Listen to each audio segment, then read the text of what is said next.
International Housewares, Home and Housewares show in Chicago, and I am at Hamilton Beach with Pat Schweitzer, and she has showed me one of the greatest products that I think you're going to need, because we all love pasta, and being a mom of a 5 and a 7-year-old, I got to tell you, I am eating pasta every night of the week.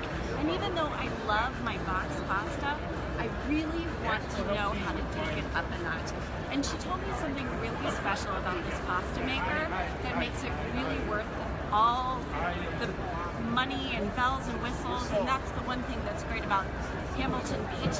It's not horribly expensive. It's very affordable. So Pat, tell me about this great product. Well, this product takes the guesswork out of pasta. It will show you what it's Please. It actually does a lot of the work for you. So we're going to start out and we're going to zero out the scale. It has a Come built-in closer. We got to see all of this amazing. It has and a this built-in digital. scale. Oh, I love the Okay. digital screen. So we're going to zero it out, and then we're going to add our flour.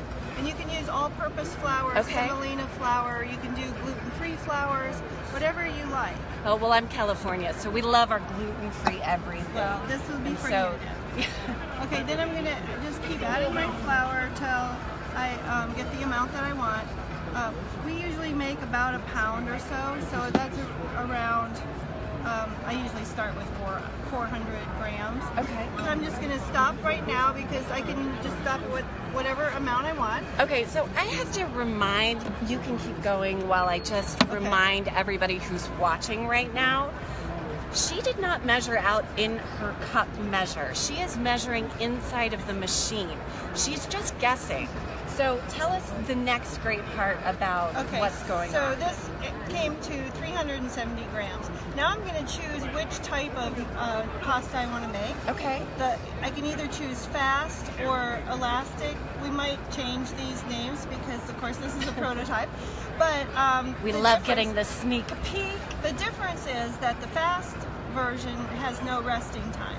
The other version will have a short resting period. Okay. And makes a little bit more elastic doughs for things like dumplings and things Okay, like so that. when you're talking about elasticity in a dough, we're talking when you stretch it, the dough has more give, right?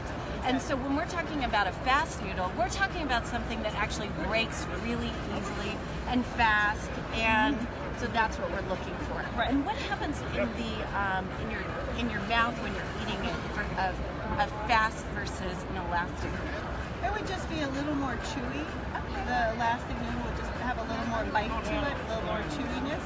All right. So I'm going to choose the fast version. Okay. And it says 124 milliliters. I've got 130 in this, so I'm going to do a little bit less than what I have in here. Okay. I'm going to start it to start the kneading process Okay.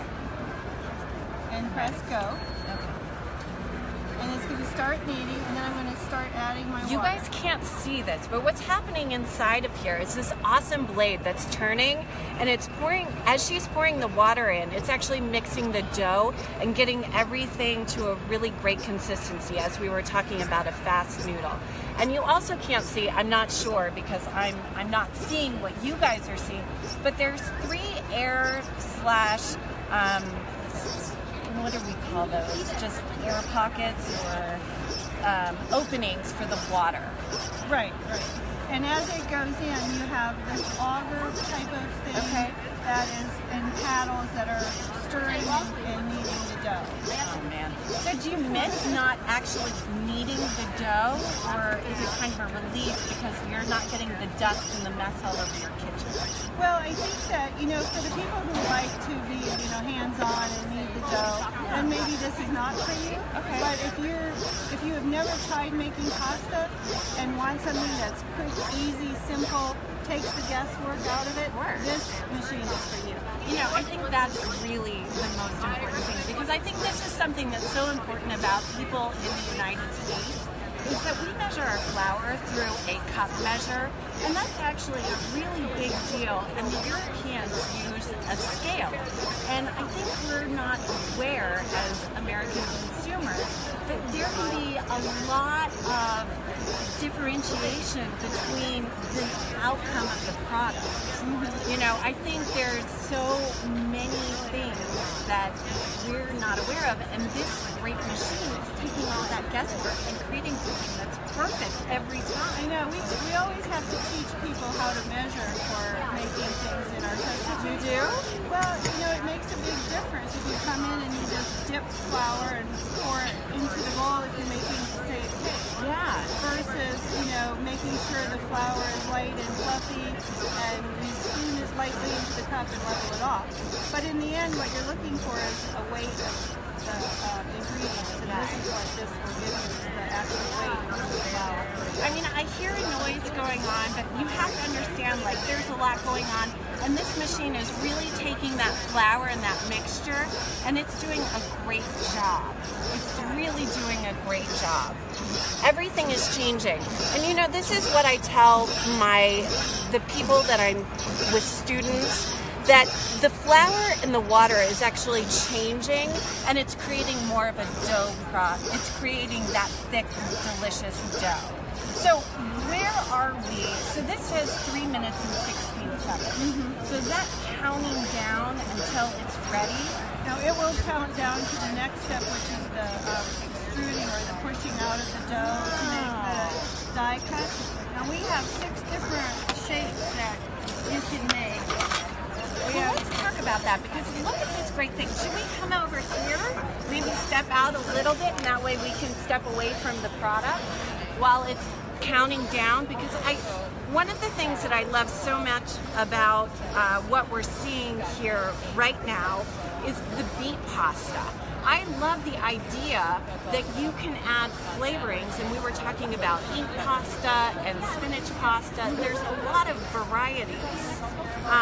So when you're using the vegetable juices or the squid for the pasta, you have to keep in mind that those juices have some solids in them. Okay. So it may take just a little bit more liquid. Okay. But you can use spinach juice, beet juice, carrot juice, you know, anything that you would like to put into the pasta. Make it a little bit healthier, a little bit more fun, just nice bright colors. Well, I know my kids right now, they're obsessed with rainbow pasta. And the idea that I could create a lot of these different colorful pastas is pretty spectacular. So I feel like we have a few minutes. Should we check back in and see what's happening in a few minutes when it's ready to extrude the pasta? All right, you guys, hang in there. You come back and see us, and we will show you the extruding process in this fabulous pasta maker by Hamilton Beach. Thanks, Pat.